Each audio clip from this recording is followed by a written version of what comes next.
Hello മക്കളെ, നമസ്കാരം. എല്ലാവർക്കും സുഖമാണോ? പരീക്ഷയൊക്കെ കഴിഞ്ഞ് നിങ്ങൾ ഫ്രീ ആയല്ലേ? ഞാനും ഫ്രീ ആയി. ഞാൻ എന്റെ സർവീസിൽ നിന്ന്, ടീച്ചിങ് പദവിയിൽ നിന്ന് റിട്ടയർഡ് ആയി. എന്റെ വീട്ടില് ഇപ്പൊ ഞാനൊരു ക്ലാസ് റൂം ഒക്കെ സെറ്റ് ചെയ്തേക്കണേണ്. എനിക്ക് പഠിപ്പിച്ചിട്ട് മതിയായിട്ടില്ല. അതുകൊണ്ട് ഞാൻ ഇനിയും നിങ്ങളുടെ അടുത്ത് വന്നേണ്. എന്നെ ഞാൻ ആദ്യം പരിചയപ്പെടുത്താം. എറണാകുളം ജില്ലയില് ചേന്നമംഗലം എന്നുള്ള ഗ്രാമപഞ്ചായത്തിലെ ഒരേ ഒരു ഗവൺമെന്റ് യു സ്കൂളിൽ നിന്നാണ് ഞാൻ റിട്ടയർഡ് ആയത്. അവിടെ ഞാൻ 17 വർഷത്തെ സർവീസ് ഉണ്ട്. 17 വർഷത്തിലധികം ഉണ്ട് എനിക്ക് അവിടെ. മൊത്തം 22 വർഷത്തെ സർവീസ് കഴിഞ്ഞാണ് ഞാൻ റിട്ടയർഡ് ആയത്. 1 മുതൽ 7 വരെയുള്ള ക്ലാസ്സുകളിൽ ഞാൻ പഠിപ്പിച്ചിട്ടുണ്ട്.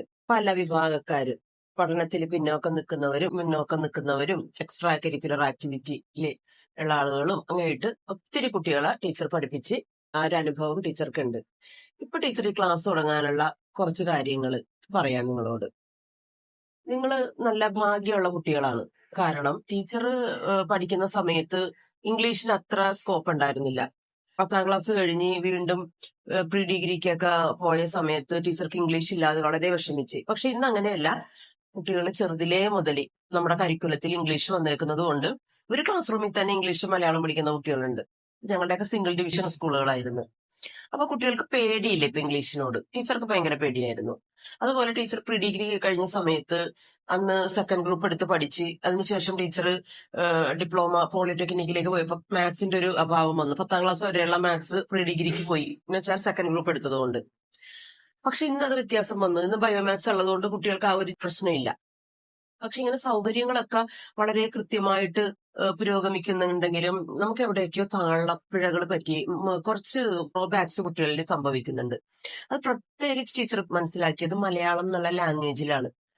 പിള്ളേർക്ക് പഠിക്കാൻ വലിയ താല്പര്യമില്ല മലയാളം. അത് എന്തുകൊണ്ടാണെന്ന് മനസ്സിലാവുന്നില്ല. ടീച്ചറിന്റെ ക്ലാസ്സിലും ഉണ്ടായിരുന്നു. അപ്പൊ അവരുടെ പാരന്റ്സ് വളരെ വിഷമത്തോടുകൂടി പറയുന്നത്, ടീച്ചറെ മൊബൈൽ ഗെയിം നന്നായിട്ട് കളിക്കും, അതിനുശേഷം ഹോംവർക്ക് ഒന്നും ചെയ്യൂല, കിടന്നുറങ്ങും, രാവിലെ എണീക്കാൻ മടി. അങ്ങനെ നിരന്തരം കളിച്ചു വരുമ്പോഴത്തേക്ക് അവർക്ക് പഠനത്തോടുള്ള താല്പര്യം പോയിട്ട് പിന്നെ അവര് ഗെയിമിലാണ് അവർ അഡിക്ഷൻ. ടീച്ചറിന്റെ ക്ലാസ്സിലാണെങ്കിലും അവർ വരുമ്പോ ടീച്ചർ അവർക്ക് പ്ലേ ബോക്സ് ഉണ്ടല്ലോ നമുക്ക് കളിപ്പെട്ടി, അത് ഭയങ്കര ഇൻട്രസ്റ്റ് ആണ്. സ്പീഡിനാണ്, നന്നായിട്ട് പഠിക്കുന്ന കുട്ടികളെക്കാളും സ്പീഡിനാണ് അവർ പ്ലേ ബോക്സ് ചെയ്യുന്നത്. അപ്പൊ അവർക്ക് ബുദ്ധിയില്ലാഞ്ഞിട്ടൊന്നുമല്ല, പക്ഷെ മനസ്സുകൊണ്ട് അവരങ്ങോട്ട് പാകപ്പെടുന്നില്ല പഠിക്കാൻ. അപ്പൊ പാരന്റ്സിന് സങ്കടം, മലയാളം അക്ഷരം അറിയാൻ പാടില്ല എന്നുള്ളൊരു വിഷമമാണ്. അത് ചെറിയ കുട്ടികളും ഉണ്ട്, വലിയ കുട്ടികളൊക്കെ ഉണ്ട്. ടീച്ചേഴ്സിനാണെങ്കിലും നമ്മൾ പിന്തുണാ പ്രവർത്തനത്തിൽ ഈ പഠനത്തിന് പിന്നോക്കം നിൽക്കുന്ന കുട്ടികളെ കണ്ടെത്തി പ്രവർത്തനങ്ങൾ കൊടുക്കുമെങ്കിലും ഒരു സമയമുണ്ട് ടീച്ചർമാർക്ക് വിഷയങ്ങൾ തീർക്കാൻ. ഒരു വിഷയത്തിന് അല്ലെങ്കിൽ ഒരു ടോപ്പിക്കിന് ഇത്ര സമയം.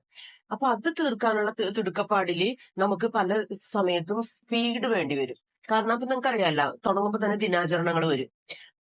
പിന്നെ പരിസ്ഥിതി ദിനം കഴിയുമ്പോൾ തന്നെ വായനാ ദിനം, ജൂലൈയിലോട്ട് കടക്കുമ്പോ ബഷീർ ദിനം കഴിയുമ്പോൾ തന്നെ ചാന്ദ്രദിനം, ഓഗസ്റ്റില് ഹിരോഷിമ നാഗസാക്കി. ഇങ്ങനെ നമ്മൾ ദിനാചരണങ്ങൾ അതും നമ്മൾ നന്നായിട്ട് നടത്തും.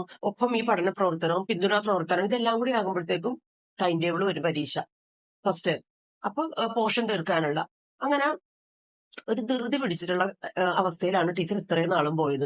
ഇപ്പൊ ടീച്ചർക്ക് സന്തോഷവും സമാധാനമായിട്ട് ടീച്ചറിന്റെ വീട്ടിൽ ഒരു ക്ലാസ് റൂം ഒക്കെ സെറ്റ് ചെയ്ത് നിങ്ങളോടുകൂടി സംവദിക്കാനും, നിങ്ങളെ ചെറിയ ലെവലിൽ ഏറ്റവും താഴ്ത്തോട്ട് ഇറങ്ങിയിട്ട് മലയാളം ലാംഗ്വേജും ഇംഗ്ലീഷ് ലാംഗ്വേജും പഠിപ്പിക്കാനാണ് ടീച്ചർ ഉദ്ദേശിക്കുന്നത്. ഇനി ഒരു കാര്യം പറയാം, ടീച്ചർ 4ാം ക്ലാസ് വരെ മലയാളം പഠിച്ചിട്ടുള്ളൂ. ടീച്ചർ അതിനുശേഷം സാൻസ്ക്രിറ്റ് ആയിരുന്നു, പിന്നെ ഹിന്ദി ഇംഗ്ലീഷ് ഒക്കെ ആയിട്ട് അങ്ങോട്ടും പോയി തുടർ പ്രവർത്തനം. പിന്നെ കുറെ നാള് കഴിഞ്ഞ് ടീച്ചർ കുറെ ഏജ്ഡൊക്കെ ആയിട്ട് തന്നെ TTC എടുത്തതും ഈ ജോലിയിലേക്ക് വന്നതും ഇതൊക്കെ ഓരോ നിമിത്തം അത്രേ ഉള്ളൂ. ടീച്ചർക്ക് വളരെ സന്തോഷമായി. ടീച്ചർ വേറെ ജോലികളൊക്കെ ചെയ്തിട്ടുണ്ടെങ്കിലും ടീച്ചർക്ക് ഇത് വളരെ സന്തോഷമുള്ള ഒരു ഫീൽഡായിരുന്നു ടീച്ചിങ്.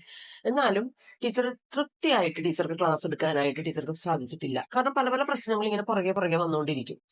അപ്പൊ ഇപ്പൊ ടീച്ചർ ഉദ്ദേശിക്കുന്നത് ഒട്ടും മലയാളം ഇല്ലാത്ത കുട്ടികൾ, അവർക്ക് എങ്ങനെയാണ് മലയാളം പഠിക്കേണ്ടതെന്ന് ടീച്ചർ ആദ്യം പഠിച്ചിട്ടാണ് നിങ്ങൾ എടുക്കുന്നത് കേട്ടോ. അപ്പൊ കുറെ പോരായ്മകളൊക്കെ വരുമ്പോൾ ഒത്തിരി അറിവുള്ള ആൾക്കാർ നമ്മളെ സഹായിക്കാനൊക്കെ ഉണ്ടാകും. എങ്കിലും ഇന്ന് മുതൽ ടീച്ചറിന്റെ ക്ലാസ് നിങ്ങൾക്കായിട്ട് തുടങ്ങണേണ്. നിങ്ങൾ സമയം കണ്ടെത്തണം. നിങ്ങൾ കളിച്ചോ, ഗെയിം കളിക്കണം, അത് നല്ല ബ്രെയിൻ വർക്കാണത്. ഗെയിം കളിക്കണം, അത്യാവശ്യം ഫിസിക്കൽ ട്രെയിൻ ഇതായിട്ടുള്ള കളികൾ കളിക്കണം, മെന്റൽ സന്തോഷത്തിനുള്ള എല്ലാ കാര്യങ്ങളിലും നിങ്ങൾ ഇടപെടണം. പക്ഷെ ഒരു കാര്യം ഓർക്കുക, നമ്മൾ സ്വയം നശിച്ചു പോകരുത്. നമുക്ക് ഓരോരുത്തർക്കും ഓരോ സ്പേസ് ഉണ്ട് ഈ ലോകത്ത്. അത് നമ്മൾ നേടിയെടുക്കണം.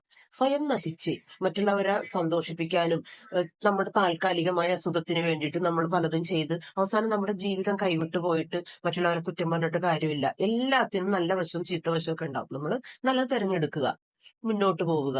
ഇപ്പൊ മലയാളം ചില കുട്ടികൾക്ക് ബുദ്ധിമുട്ടാണ്. അപ്പൊ അതിനുള്ള പ്രവർത്തനങ്ങളൊക്കെ ഇപ്പൊ സ്കൂളുകളിലുണ്ട്. എങ്കിലും നമ്മളെ കൊണ്ട് പറ്റുന്ന വിധത്തിൽ നമ്മളത് നേടിയെടുക്കാൻ നോക്കുക. നിങ്ങൾക്ക് മലയാളം എന്നുള്ളത് ബുദ്ധിമുട്ട് തോന്നിയിട്ടുള്ള കുട്ടികളുണ്ടെങ്കിൽ ടീച്ചർ നിങ്ങളോട് കൂടെയുണ്ട്. നിങ്ങൾ ഏറ്റവും താഴ്ന്ന ലെവലിൽ നിന്ന് നിങ്ങളെ പടിപടിയായിട്ട് മലയാളം പഠിപ്പിച്ച് മുന്നോട്ട് കൊണ്ടുപോകാനായിട്ട് ഞാൻ ഇവിടെ ഉണ്ട്. അപ്പൊ നമുക്കിനി അടുത്ത ക്ലാസ്സിൽ കാണാം. ബൈ.